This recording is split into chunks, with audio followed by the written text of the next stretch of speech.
안녕하세요. 18.5도입니다. 연인 12화가 끝났습니다. 연인 파트 2는 확실히 파트 1과 전혀 다른 이야기로 진행이 되죠. 파트 1의 연장선으로 드라마를 보는 사람 입장에서는 연결성에서 아쉬움을 가질 수 있을 것 같습니다. 이야기의 확장성 측면에서는 오히려 더 좋은 것 같기도 하고요. 일단 파트 1에서 집중됐던 연인들은 각자의 길을 가게 됐습니다. 파트 1에서는 다른 세계관이 펼쳐진다고 봐야 할 것 같은데요. 구원모의 아내인 길채는 확실히 장현에 대한 마음을 정리했고 분명한 선을 지키고 있습니다. 장현 역시 한때를 그리워하고 후회했던 걸 제외하면 그 이상의 미련을 갖지 않고 소현세이자의 곁을 지킵니다. 그래서 파트 2는 다른 이야기로 넘어가기 때문에 파트 1과 2를 나눴던 것 같습니다. 파트 1이 빨갛고 고운 철부지 아가씨의 수줍은 색깔이었다면 파트 2는 한겨울 회진 회색빛 저고리 같은 색깔이네요. 평행선처럼 전혀 다른 길로 자신의 운명을 맞닥뜨리는 사람들의 이야기로 봐야 할 것 같습니다. 이번 영상에서는 왜 장현은 저와의 운명이 궁금하다고 했을까 그 이야기를 한번 해보려고 합니다.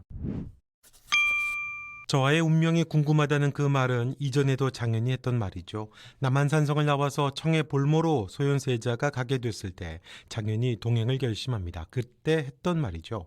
세자로서 말할 수 없는 그 치욕을 어떻게 견뎌낼 수 있을까? 그 한계와 기대 같은 거였죠.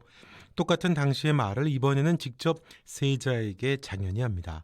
저와의 운명이 궁금했었다고 하죠. 조선 여인들이 포로 시장에서 치욕을 당하며 팔릴 때 소현세자 역시도 어찌 조선 여인들은 죽지 않고 살아서 저런 치욕을 당하며 조선의 치욕이 되느냐고 한탄을 했습니다. 장현의 첫 여인은 그렇게 당한 치욕으로 마땅히 죽음을 택했던 거죠. 이때 분노했던 세자와 장현과 했었던 이야기 중에 나온 말이 청으로까지 자신을 따라온 장현의 의도가 뭐냐고 세자가 물었고 그때 했었던 이야기가 장현이 저와의 운명이 궁금해서였다고 이야기를 했던 거죠. 12화에서는 중요했던 단어가 있습니다. 치욕입니다. 치욕을 당하느니 죽음을 택하는 게 낫다고 생각할 정도로 치욕은 견딜 수 없는 일입니다. 그렇게 구차하게 살아서는 안 되는 죽음보다 무서운 단어죠. 그런데 누군가가 학습시키는 그 단어는 모순되죠. 삼전도에 굴욕을 당한 임금은 여전히 구차하게 살아있다는 겁니다. 심지어는 아비인 자신이 청에 볼모로 가는 게 아니라 어린 세자를 보내죠. 누군들 목숨이 소중하지 않겠습니까? 누군들 삶이 중요하지 않겠습니까? 살아야 치욕도 갚는 거고 살아야 다음에 그런 치욕도 물려주지 않는 거죠. 살아야 가능한 일이죠. 그리고 그걸 가장 연약하고 힘없는 백성들에게 그리고 여인들에게 시대가 강요를 했던 겁니다. 장현은 조선의 왕은 스스로 삼전도의 치욕을 당하면서도 목숨을 연명하면서 힘없는 백성에게만 그 가치를 떠넘기는 모순된 현실을 비판하죠.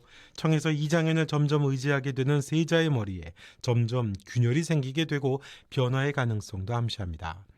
첫 여인을 지킬 수 없는 그런 세상이 싫었던 장현은 바람처럼 구름처럼 여기저기 한량처럼 떠돌며 그렇게 살기로 했던 것 같죠. 포기한 거죠. 어떻게 할 수 있는 게 아니었죠. 그런데 그런 장현의 마음에 변화를 준 두 사람이 나타나게 된 겁니다.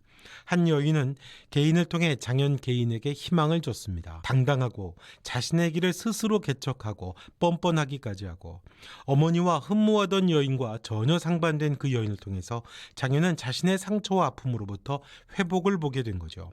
절망 속에 웅크린 장현이 세상으로 나올 수 있는 빛이 되는 한 사람을, 한 여인을 만난 거죠.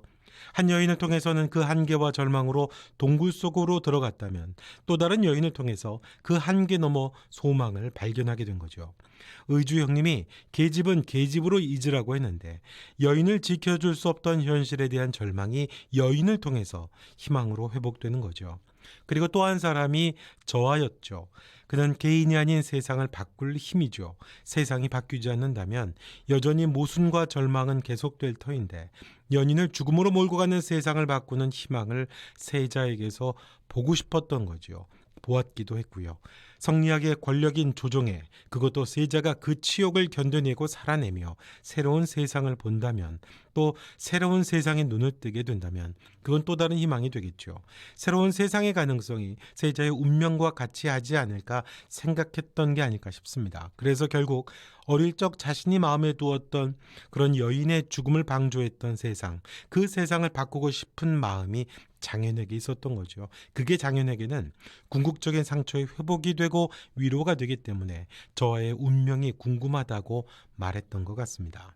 제목은 연인이지만 세계관은 확장되죠. 험한 시절을 살아가고 견뎌내는 옛 연인과 그 시절을 세자를 도와 바꿀 수 있다는 희망을 가진 또 다른 옛 연인의 이야기가 되겠죠. 연인이면서도 시대의 가시밭길을 지나는 많은 사람들의 이야기가 될 수도 있고요. 그리고 그 시대의 가치관에 올가매어져서 그렇게 살아가야만 하는 당시 사람들의 서사로 확장이 되는 게 파트 2인 것 같습니다. 개인에서 시대를 살아내야만 하는 사람들의 이야기로요. 그렇게 그 절망과 희망을 오가면서 옛 연인들은 어느 지점에서 시대를 견뎌내며 위로하고 아파하는 사람들로 조심스럽게 다시 만나겠죠. 연인들이 연인 넘어 사람들의 이야기로 성장하는 과정에서 구원무가 어떤 역할을 하지 않을까 싶습니다. 그의 죽음이 예정됐다면 그가 이미 다른 길을 가게 된 연인들이 다시 서로를 바라볼 수 있는 어떤 열쇠가 되지 않을까 조심스럽게 뇌피셜을 해봅니다. 오늘 영상은 여기까지 하겠습니다. 영상 좋으셨다면 구독과 좋아요, 알림 설정도 부탁드리겠습니다. 지금까지 18.5도였습니다. 또 뵙겠습니다.